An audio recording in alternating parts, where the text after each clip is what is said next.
Hi everyone, this is Ileana, and today we're going to talk about content creation. Social media creation is one of an in-demand job for today, especially that we're living in a digital world where everything can be found in the internet or online, and social media is actually widely used by the people. So I can't even imagine someone who doesn't have social media. Maybe few of them, but almost everyone have their own social media accounts, so they're using their social media accounts for shopping, for business, for entertainment, and you can do almost everything with social media. So the big question here is that what are the jobs for content creators? So it really depends on what type of skills that you have. So for content creators, they can be social media manager, can also be like a blogger or a vlogger, and you can also be like a content writer. So it depends on what type of content you are creating. In this course, we will teach you how to be a content creator, or what are the things that you needed to be a content creator, and how you can start your journey as a content creator. First, you have to identify what type of contents that you're going to create. So there are a lot of contents available that you can create, but for this course, we're just going to start with some popular contents that you can create to start on.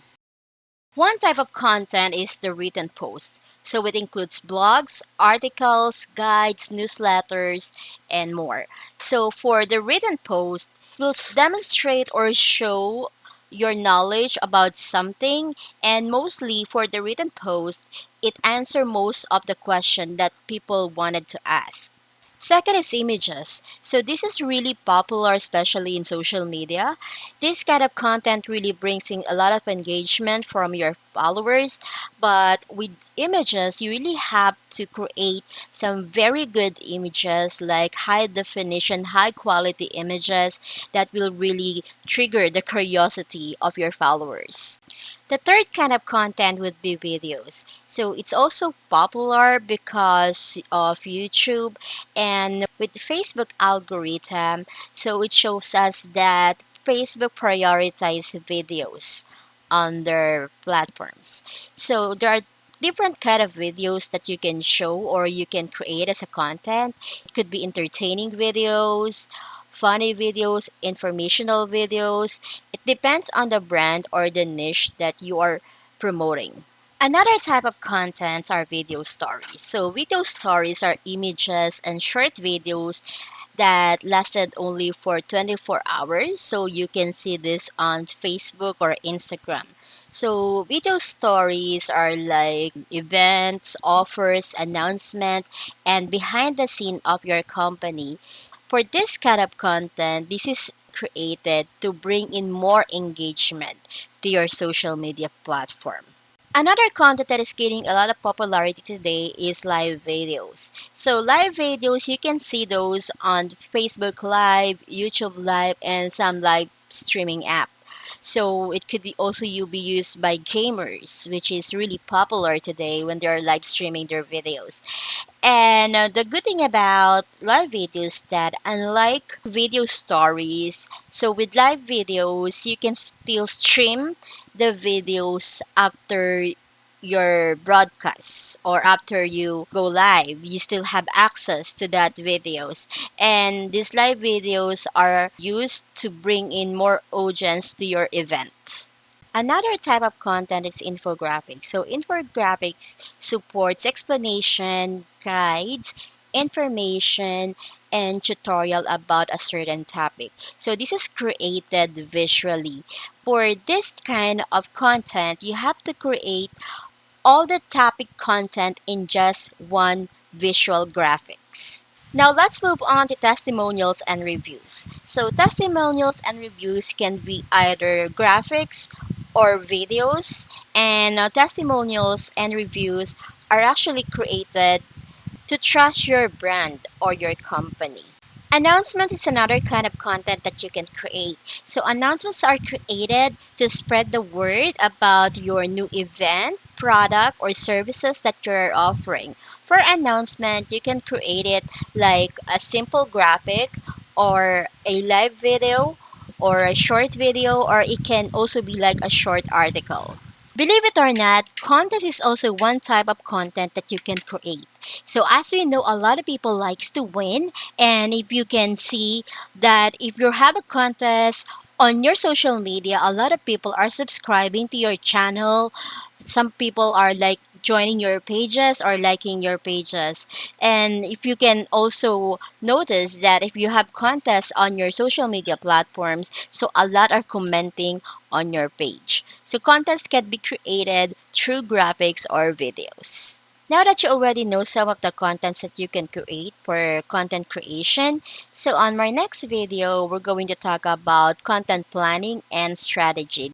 Content planning is essential to every content creator because it will give you direction on how to manage the content that you're creating. Content planning, you have to take in consideration some of the aspects, like for example, what type of content are you going to post? Like because we have like different kind of contents like videos, photo, memes, infographics. You have to check on what type of contents are you going to post. Another thing is that you also have to check on which platform are you going to post those content. The reason for this is that because each channel's engagement preference has a big effect on the content that you're creating. It's the deciding factor whether you're creating a very good content or a bad content for your channel. Content planning gives you a clear direction on how you're going to manage the content that you created. The first thing that you have to do is to plan a timeline. So if you're going to plan a timeline, it is actually advisable to use some social media calendar or a Gantt. So by using social media calendar and a Gantt, it has a lot of advantage. One is that it can save you time. Because you already have all your contents organized, you just have to post it on your platform. Another thing is that you can post consistently and there is no in-between gaps between creating and posting your contents. Another important thing is that it reduces the mistakes because you already planned your content and you also proofread everything. You can change your content or you can create new content. In planning a content, it is preferable to have your content ready in advance. Like you have a content ready for at least 2 months. The reason for this is that it is for you to make sure that you have enough time to create new batch of contents for your platform. So I'm going to give you an example of a social media planner. It's actually called social media planner. It can also be called social media calendar or Gantt. So for this one, here in we're using monday.com for our social media planner. So for this one, if you can see here, we have here like the content creator. So for this one, it will show you who are actually creating those contents. Then we also have here the audience that we serve because we have like different audience that we are serving. We have different social media platform for like different language. So we have to put here like which audience we are serving. So here we have here the content type. It's like what type of contents are you going to create? Like for example, we have our graphics, feature reveals, Tagalog YouTube video, and then we have here the language, like what language is that content. And also we have here the platforms. So this is where we're actually like posting all our social media content. Also in monday.com, you can put subtitles. So this is where you're putting all the topics of your content. And the thing here is that we have here like the also again the content creator. So who's creating the content. We also have here the date, like which date are you going to post that content. And like for example for this one, we have here like the labels. So the status of the content. So for this one, like for example, we already uploaded this content. We just have to put uploaded here. So here we already created the content, but it's not yet uploaded on our social media. Then we just put here done. It means that we already created the content. It's not yet uploaded. You can also put another labels if you want it. Like for example, you're still working on that particular content. You can put here working on it.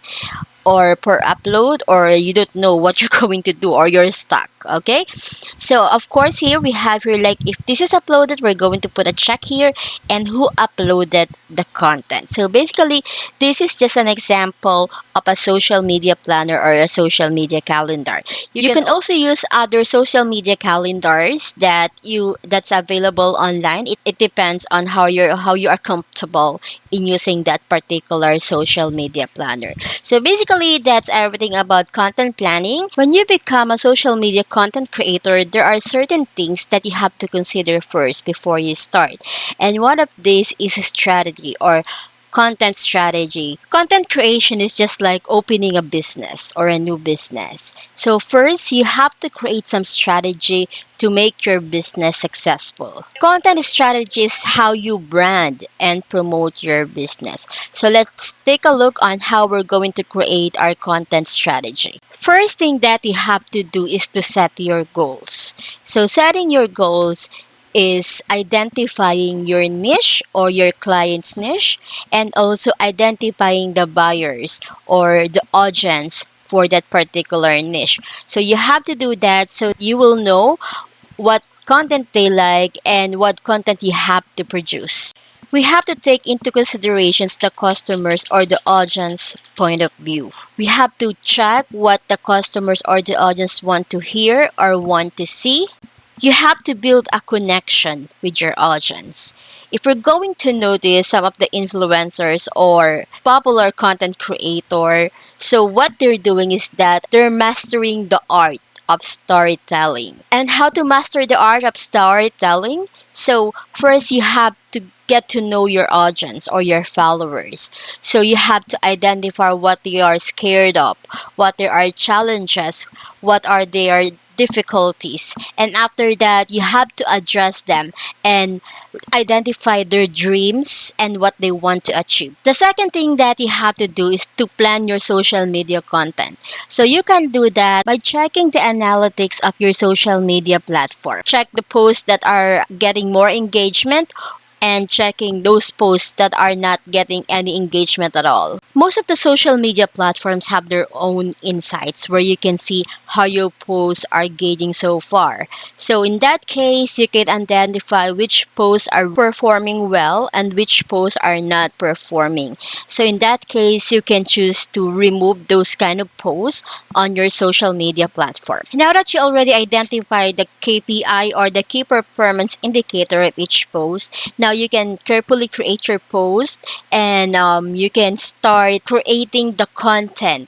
for your social media platform.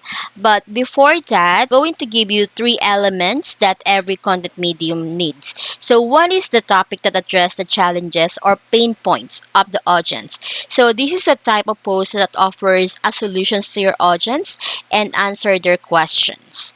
Number two is that you have to put in discovery keywords to help your content to be found. So you have to include powerful keywords to your post so that a lot of people can discover your post. And number three is that you have to create a call to action. So call to actions are words that stimulate the audience. Some example of call to actions are like shop now, learn more, join now. So it's a word that encourage your audience to take actions after you post. The next thing that you have to do is to identify the channels where you want to promote your content. So social media channels are like Facebook, Instagram, Twitter, LinkedIn, YouTube. Basically, that is social media platforms where you want to post or promote the content that you created. After posting on your social media platform, the next thing that you have to do is to observe your post. So you have to measure the result of the post that you created, and you have to check if the efforts that you exerted on that post is actually effective, because if not, then you have to optimize your post. So optimizing post is like tweaking something on the post, like changing the title or changing something on the description or the caption of your post. So if you're going to follow this strategy, then it can help you boost your content, and it will help you gain more engagement and followers to your social media platform. Now that we already have the knowledge on creating content and all the basic skills, what I'm going to teach you today are the tools that we can use in creating your content. So we're going to divide the tools into 5 categories. Okay, one is a content planner, second would be the written content tool, then the visual content tools, podcasting tools, and the video content tools. Let's start off with the content planner tool. So like what I said on my last video, that in creating your contents, you need some planner or a Gantt to organize all the contents that you created, because again, it will save you some time. So with the content planner tool, some of the popular tools are Monday.com, Asana, and Hootsuite. So let's start with Monday.com. So Monday.com is like a Google spreadsheet, but it is more advanced. So they have a pre-designed templates that you can choose from, and I already show you how to use Monday.com on my last video and how it works. So with Monday.com, you can also add your team members for easy collaboration, and the good thing about Monday.com is that they also provide free plans, so you can use it for free. We also have Asana. So Asana is almost similar to Monday.com.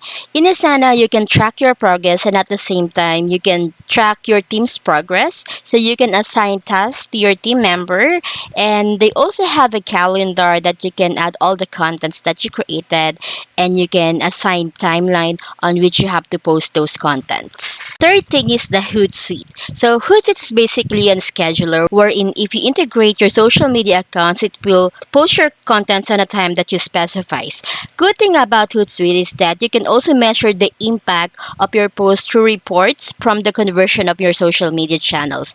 So Hootsuite also offers a 30-day trial. Now let's go on to the written content tools. So in writing your content, there are actually some tools that can help you improve what you're writing, and it will help you with the grammar and also with the composition of the word. One tool that we can use for written content is SEMrush or SEMrush. So SEMrush is actually used for SEO. So in creating content, you need some SEO recommendations that will help you to be on top and rank in Google. So SEMrush have content templates that can help you analyze the content that ranking for your target keywords, and it also help you with the right word to include in your contents. Another tool that can help you is Grammarly. So Grammarly can help you check for spelling and grammatical errors in your content while writing.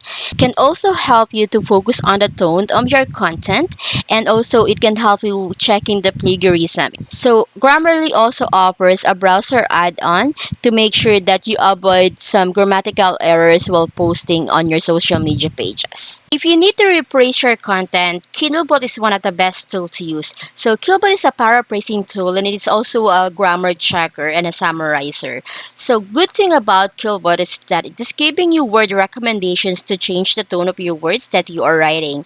So Killbot is good to use if you are actually writing articles. It will also avoid redundant words from your articles. Now let's move on to the visual content tools. So there's a lot of visual content tools that you can use in creating your images, but I'm going to give you some of the popular visual tools that you can use in creating your contents. One of the visual tools that's really gaining a lot of popularity today is Canva. So with Canva, you can create different images, like you can create logos, graphics, short videos, and it also provides you with like the sizes for the images that you're going to create for your social media platforms. One thing I like about Canva is that they have a stunning collection of images and graphics that you can use while creating your content. And also Canva offers a calendar where you can put in all the contents that you created. We actually have a course about Canva. You can find it on our site. Adobe Photoshop is also one of the popular software that you can use in creating your visual content. It makes use of layering to allow for depth and flexibility in the design and editing process, as well as it provides powerful editing tools that, when combined, are capable of doing just almost everything. If you have images that you wanted to remove the background, remove that BG is perfect. What you have to do is that you just have to upload the images and it will instantly remove the background of your photos and make it as PNG or with transparent background. You can also make some altercation to the image and they also provide some background recommendations. And now let's go to podcasting tool. Podcasting has been very popular during this last few years, especially among with the B2B businesses. So I'm going to give you some tools that can help you create a podcast. One of the tools that you can use for a podcast is Audacity. Audacity is a multi-track audio recording and editing software which is quite simple to comprehend once you know how to use it.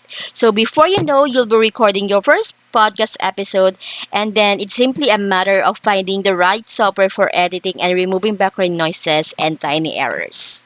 To get your podcast online, you must put in a hosting service. This is for managing and distributing your show. So Buzzsprout is a great solution for this. So with Buzzsprout, you will also learn about the show's overall performance because they have an insight that will show you how your show are doing so far.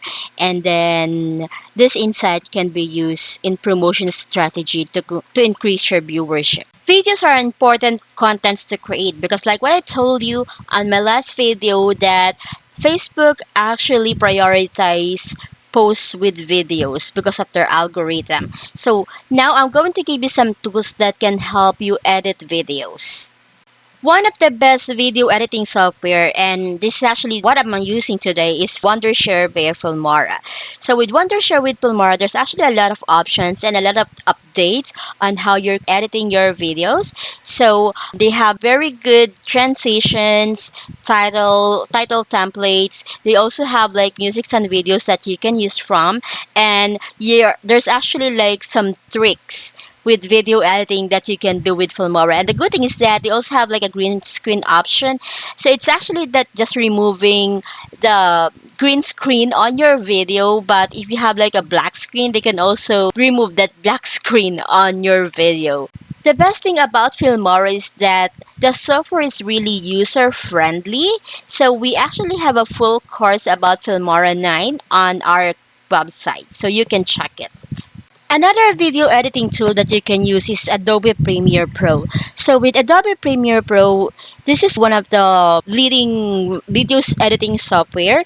And with this software, you can easily assemble, finesse, and edit your videos. You can also add audio and video effects, create titles, and you can also manipulate the colors and lights for that perfect aesthetic look on your videos. Now that we already know some of the basic tools that we can use in creating your content, so you can start practicing it so that you can improve your skills every day. And repurposing a content is similar to content recycling. It is reusing your existing content in order to expand your content reach. So basically, repurposed content are transformed into a new format. So, or it can be like your contents are updated or resharing your contents to different platforms. The question is, why do we need to repurpose content? So there are actually some reasons behind it. Why do we need to repurpose the content? So one is that it's actually for us to reach new audience because social media users have their own preference on what they want to see online. Like for example, some people want infographic over text. Some people would prefer podcasts over blogs. So reformatting your content for different medium, it makes you more appealing or your content will be more appealing to more audience and it will extend your reach. Another thing is that repurposing content gives new life to your old content, some great content that you created before. So if you repurpose your content, probably some of the people before don't like that content, but if you repurpose content, it might interest them today. It is a great way to make sure that your great content are never forgotten. Another thing is that to make sure that you maximize your effort because when you're creating your content, of course, you're putting a lot of effort into it. So like for example, some of the people didn't see your contents before and when you repurpose your content, there's a big chance that they can notice your contents now. I am giving you some tips on how to repurpose your content. So one is making your webinars into a video tutorial. So like for example, you hosted before a webinar and you got a lot of attendees, but of course not all people can attend your webinar. Making your webinar as a video tutorial, and then you can post it on YouTube so that you can ensure that your content is actually live forever and that you can have more traffics from other people from YouTube. Second is converting your interview into a testimonial. So, like for example, you interviewed someone and they said a lot of good things about you or your company. So, you can transform it into a testimonial. What you have to do is just to edit some part of it. If that is a long video, you can just shorten the video, and after that, it's going to be a testimonial for you or your company, and then you can post it on your social media platform. Third is turning your blog post into a podcast because, of course, not a lot of people are very keen on reading blogs. So, if you're going to turn your blog into a podcast, you can also expand the topic from your blog and make it like a conversational content, or you can add more details by transforming it as a podcast. The fourth thing that you can do is updating your post with new information. So like for example, you have a blog post that you have long time ago. You don't have to write a new blog for that same particular topic. What you just have to do is to update your content to a current information that you have so it's going to be more up to date. It works similarly to your other contents that you created. So, like for example, you have a Facebook post, you can just update all the information on your Facebook post to make it more current. Next would be resharing your content. Resharing your content may give a new impact to the contents that you created. Like for example, you created a video for Facebook, you can reshare those contents for Instagram and make it like an IGTV, or you can share it on YouTube, and also you can share it on some other platforms. The good thing today is that you can actually reshare your contents to different channels. And one more thing is like for example, you're creating a live video. So in creating a live video, make sure that you are sharing that video to other channels. Like if you're going to go live on Facebook, make it appear on YouTube or on other channels. So in that way, you can reach more audience to your live video. So that's it everyone for this content creation course. I hope you learned something from it. And if you have any question, just don't hesitate to send us a message on our social media platforms. Again, this is Ilyana and thank you so much for watching.